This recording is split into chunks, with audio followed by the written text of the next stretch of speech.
Hello everyone and welcome to Retail Archaeology. Today we'll be taking a look at Superstition Springs Center in Mesa, Arizona.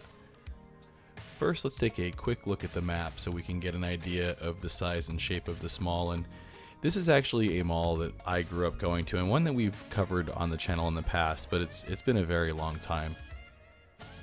You can see here listed the anchors, and things to note, the Sears just recently announced it's going to close, so that will be an empty anchor very soon. The music for this episode was provided by Body and Tag from the album Liquid State Drive. If you enjoy Body and Tag's jams, you can visit bodyandtag.bandcamp.com for more information, and I'll put a link down in the description below.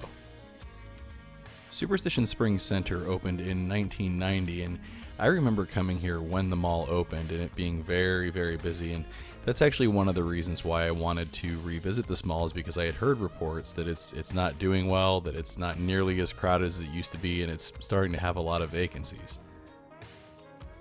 We visited this mall on a Sunday afternoon in mid-November, and honestly, we expected it to be much busier than this. Here's a display for some sort of local small business, it looks like. Guess who's back? I don't know. I don't know who you are. Speaking of small business, if you happen to run one yourself, this episode's sponsor, Skillshare, might be of interest to you. Skillshare is an online learning community with thousands of classes in all kinds of categories, including business, technology, and more. Running a YouTube channel is a form of small business, and I'm constantly having to learn how to do things, be it logo design or Photoshop or just even how certain business transactions should work. And premium membership to Skillshare gives you access to thousands of courses by experts in their field, so you can help improve your existing small business or gain the skills needed to start a new one. Skillshare is also more affordable than most learning platforms. An annual membership is only $10 a month. But the first 500 people that use the special link down in the description below can get a free 2-month trial membership. So if Skillshare sounds interesting to you, hurry up and click that link down in the description below and claim your free trial before they're all gone.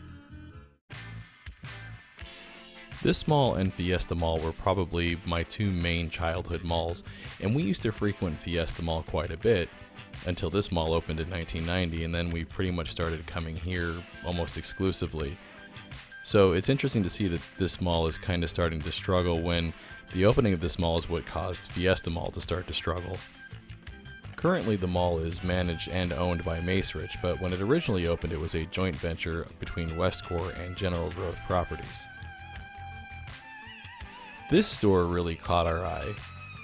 Beyond the Garden. It sells these handmade LED light-up trees and garden accessories and little fountains and things like that. And this seems to be the type of store that's moving into the empty spots in the mall. The LED trees are pretty cool.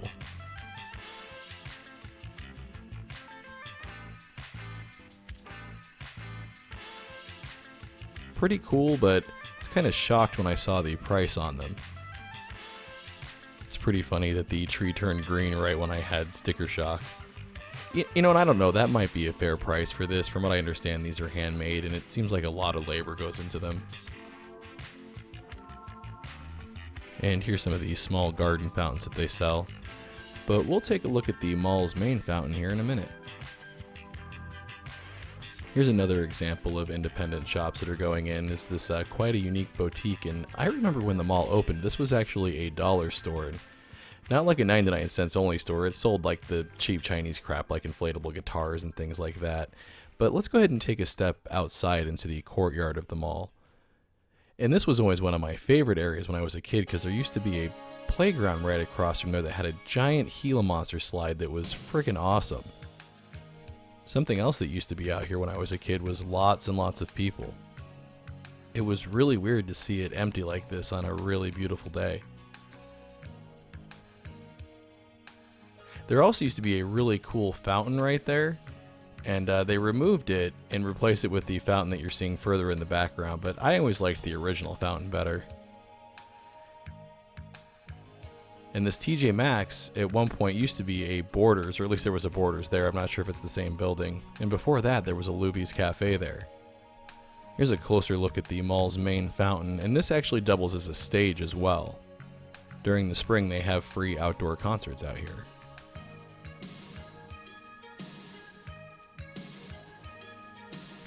It is nice that this mall still has a fountain. I just wish it had the old fountain because it was much grander than this one.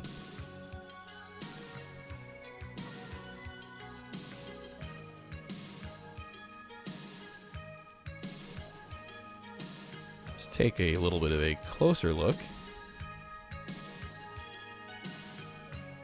That Cheesecake Factory there in the background is also a newer addition to the mall. Now, I know the sign there says not to play in the fountain, but what we're going to do here, I guess, isn't really playing. I mean, it is playing in the fountain, but it's for documentation purposes.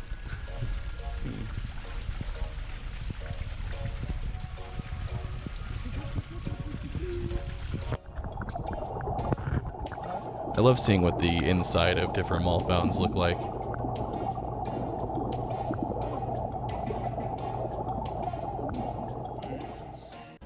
Oh look, found the Brookstone. Honestly though, I never see anybody using those massage chairs. I should try them out one time and maybe do a little review video for my second channel. Something you may have noticed from the footage so far is that this mall has a lot of mall walkers. And I think that may be a sign of something that's possibly negatively affecting this mall.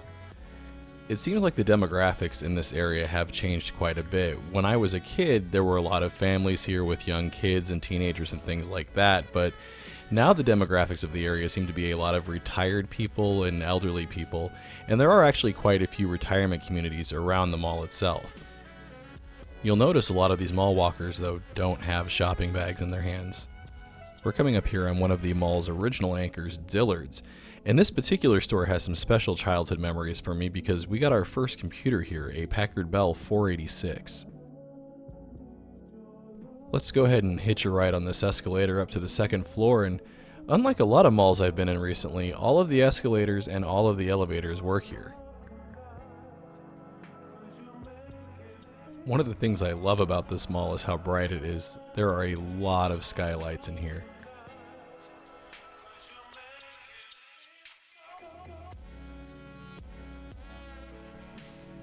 If that Hallmark store looks familiar, it's because it was featured in my video on Hallmark that I did way back when I first started the channel.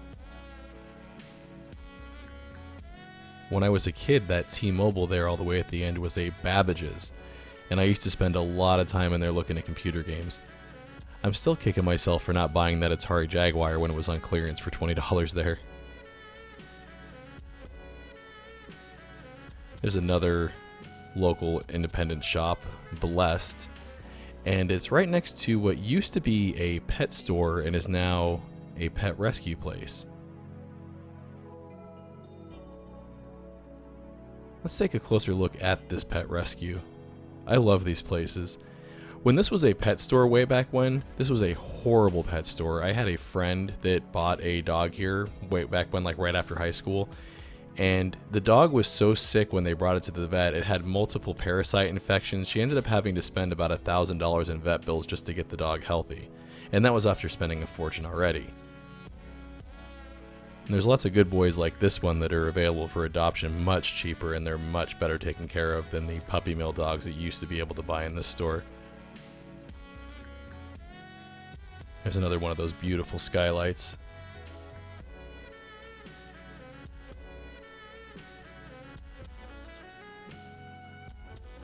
But wow, that is just hardly anybody for a Sunday afternoon. I remember coming here as a kid on a Sunday with my mom, and this place would just be packed.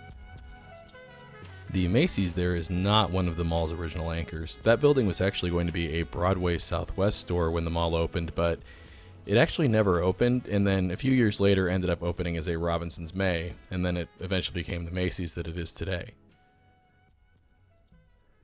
I also forget what this jewelry store was originally, but I'm pretty sure it was not a Quality Jewelry Plus. It's not just quality jewelry, it's Quality Jewelry Plus. Almost got ran over by some mall walkers there. You've really got to watch out for them. They don't care if you're in their way. They will just plow right through you.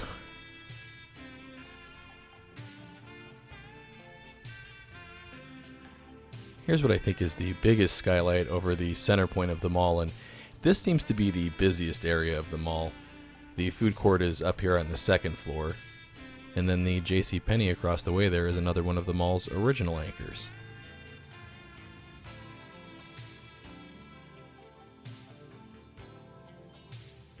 Now over here in the food court, there's still a lot of the original stuff from when the mall opened. For example, that Dairy Queen was there, but it was a Dairy Queen and a caramel corn originally. And then the Sparrow was also here on opening day, and God, I've eaten a lot of slices of pizza from there over the years.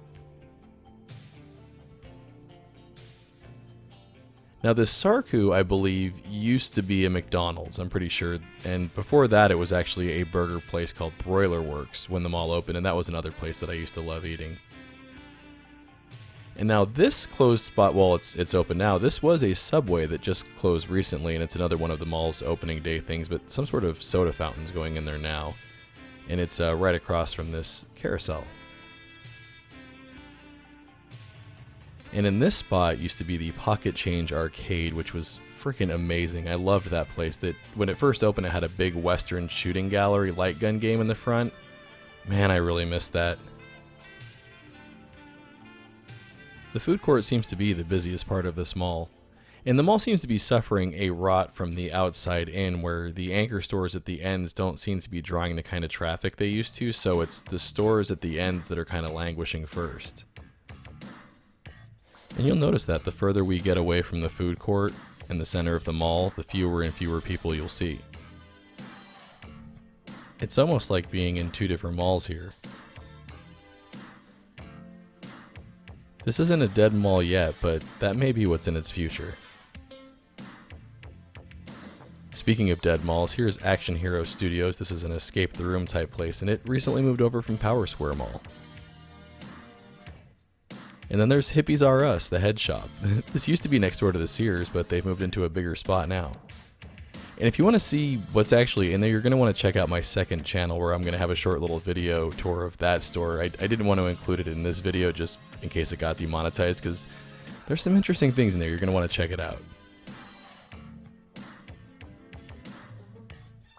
Now, at one point, this home furniture store that's closed was a JCPenney home store. Not sure what it was before that, but that's not what it was when the mall opened.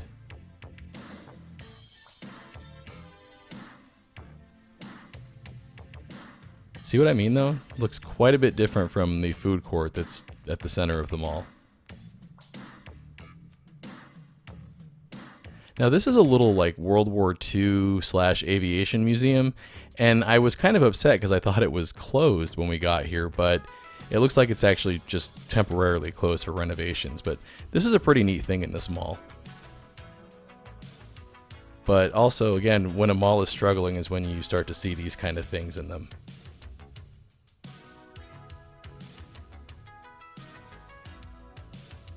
Did you ever think you'd see a huge missile in a mall? Here's a little shoe repair store that looks like it's just closed on Sundays. I do love that neon sign though. I think when I was a kid, this was a Cost Cutters. I think I used to get my hair cut here.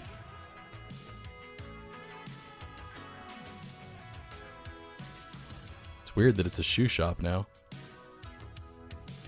Now here's what was the mall's only arcade. It turns out a few weeks after we were here filming this, another one closer to the food court also opened up.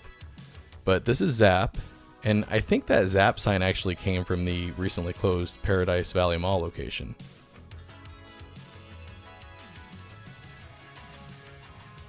There's only a few actual video games in here though. Most of it's skill cranes and stuff like that. Certainly nothing like the arcade in my last video on Cottonwood Mall in Albuquerque, New Mexico. There were some fantastic arcade games there. You've got the Cutting Edge Sword and Knife Shop. Love when malls have those. And there's even a little convenience store down here at the end. But this is also one of the ends that are kind of struggling. The anchor building on this end is recently empty again.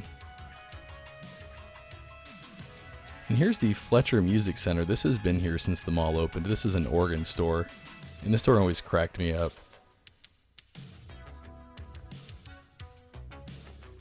Coming soon to a thrift store near you. With the aging demographic of this area, of course this store is doing well. All those people back there, I guess, are getting their free lesson that came with their organ purchase. Unfortunately, we can't hear what's going on back there, though. Glitter. I think that was an Afterthoughts or one of those kind of stores at one point, but now it's another mom and pop chain. And here's the Sears that's now closing, unfortunately. It does seem like times are tough for this mall. I hope things are able to improve. As always, everyone, thanks for watching. Want to see your name here? Head on over to patreon.com/retailarchaeology to find out how you can help support the channel. Hey everyone, thanks for checking out my update video on Superstition Springs Center. If you enjoyed it, make sure to hit those like and subscribe buttons, and also follow at the social media links down there because that's the best way to keep up with what's going on with the channel.